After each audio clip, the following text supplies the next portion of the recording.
Timothy తరచూ ఉపవాసాలు ఉండేవాడు. ఆ ఉపవాసాలు ఉన్నప్పుడు ఆహారం ఏమి తినకుండా నీళ్లు తాగే అలవాటు చేసుకున్నాడు. ఎసిడిటీ ఫామ్ కాకుండా, గాలి ఏర్పడకుండా, వాయువు ఏర్పడకుండా ఉపవాసం ఉన్నప్పుడు నీళ్లు తాగుతూ ఉండేవాడు. ఎన్ని నీళ్లు తాగినా ఎంతసేపు?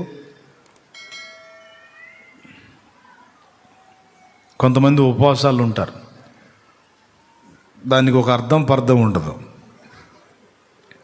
కొంతమంది బోధకులు బోధిస్తున్నారు, నువ్వు ఇన్ని రోజులు ఉపవాసం ఉండాలి, ఇన్ని రోజులు ఉపవాసం ఉండాలని. ఇన్ని రోజులు ఉపవాసం ఉంటేనే దేవుడు నీతో మాట్లాడతాడని. ఈ బోధ ఎవరు చేసినా ఒప్పుకోను నేను. ఉపవాసం ఆరోగ్యవంతుడు ఉంటాడండి, ఆరోగ్యం లేనివాడు ఏముంటాడు ఉపవాసం? ఆరోగ్యం లేనివాడిని కూడా ఉపవాసం ఉంచితే చివరికి జ్ఞాపకార్థ కూటమి సమాధి కార్యక్రమం నువ్వే చేయాల్సి వచ్చింది.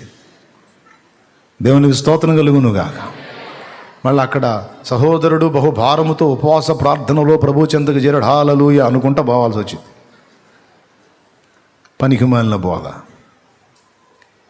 ఇట్లాంటి బోధలో ఆరోగ్యవంతుడై ఉండి హెల్త్ ఇష్యూస్ ఏమి లేకుండా క్షేమకరంగా ఉంటే, శరీరం కొంచెం మాట వినని స్థితిలో ఇబ్బందికరంగా ఉంటే దాన్ని నల్లగొట్టుకోవడానికి అప్పుడప్పుడు ఉపవాసం ప్రతిష్ఠించుట తప్పు లేదు. అది ఎవరికి వాళ్ళకి వ్యక్తిగతం. ఇన్ని రోజులు ఉండాలి, అన్ని రోజులు ఉండాలి ఎవరు చెప్పారు? ఇప్పటిదాకా ఉండాలి, అప్పటిదాకా ఎవరు చెప్పారు? నేను అస్సలు ఒప్పుకోను. నీకు ఏ రోగం లేదు, ఆరోగ్యం బాగుంది అనుకో, నీ ఓపిక.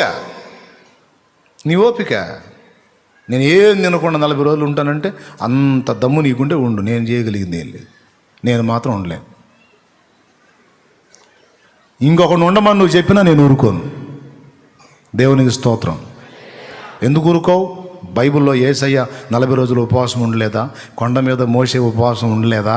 ఎందుకు ఒప్పుకోవు అంటే వాళ్ళు ఉన్నారు, మనల్ని ఉండమని చెప్పలా. దేవునికి స్తోత్రం. హల్లెలూయా.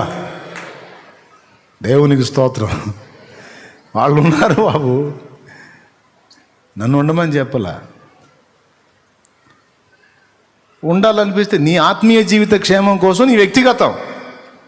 నేను ఉంటానండి ఉపవాసం, నాకున్న అనుకూలతలో నేను ఉంటా.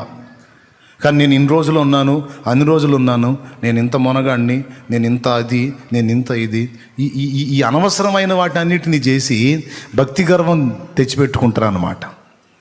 నేను 100 రోజులు ఉపవాసం చేశా తెలుసా అంటే అప్పుడు అందరూ అమ్మో 100 రోజులు ఉపవాస ప్రార్థనా పరుడు. నేను 40 రోజులు ఉపవాసం, అమ్మో యేసయ్యలాగా 40 రోజులు ఉపవాసం ఉన్నాడు, అమ్మో. ఇవన్నీ ఎచ్చులు నేను ఒప్పుకో. ఉంటే నీ పక్కాడికి కూడా తెలియకుండా ఉండమన్నాడు. చెప్పాడు లేదా? ఏం చెప్పాడు క్లియర్గా?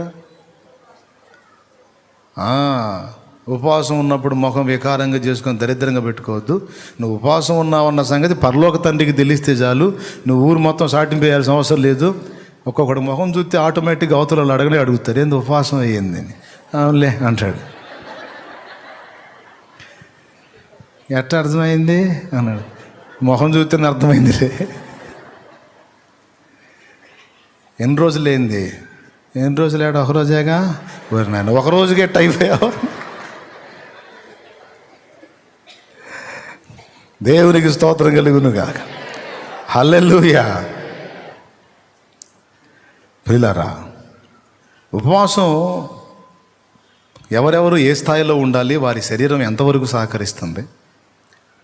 సాతానుగాడు మోసం అండి ఇది. అతి చేస్తాడు వాడు. అసలు ఉపవాస ప్రార్థన ఎంత మంచిదో తెలుసా? నీకెందుకు 100 రోజులు ఉండని 40 రోజులకే నీకు పాడిగడతాడు వాడు. చాలా జాగ్రత్తగా ఆలోచించాలా నేను చెప్పే పాయింట్స్ని.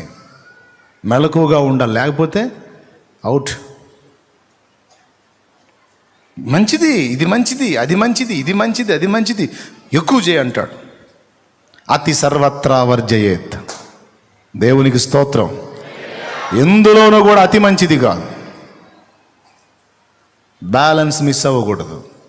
నేను నా బిడ్డలకి ఎప్పుడు అట్లా చెప్పలా. ఆరోగ్యం బాగుంటే ఉండు. నీ శరీరం మాట వినకపోతే దాన్ని నల్లగొట్టాలనుకుంటే ఉండు. నీ ఓపిక ఎంతవరకు ఉంటావో నీ ఇష్టం. కొంతమంది వచ్చి అడుగుతారు, అన్నయ్య ఉపవాసం మొదలు పెట్టాను, మరి ఎప్పుడు దాకా ఉండాలంటే, నీకు ఎప్పుడు దాకా ఓపిక ఉంటుంది? అదేందన్నయ్య, నీ ఓపిక ఎక్కడ దాకా ఉంది అక్కడ దాకా ఉండమ్మా.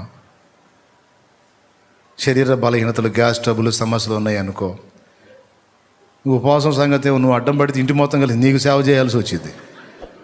ఇక వాళ్ళు ఉపవాసాలు ఉండి నీకు సేవ చేయాల్సి వచ్చింది. నీకు ఓపిక.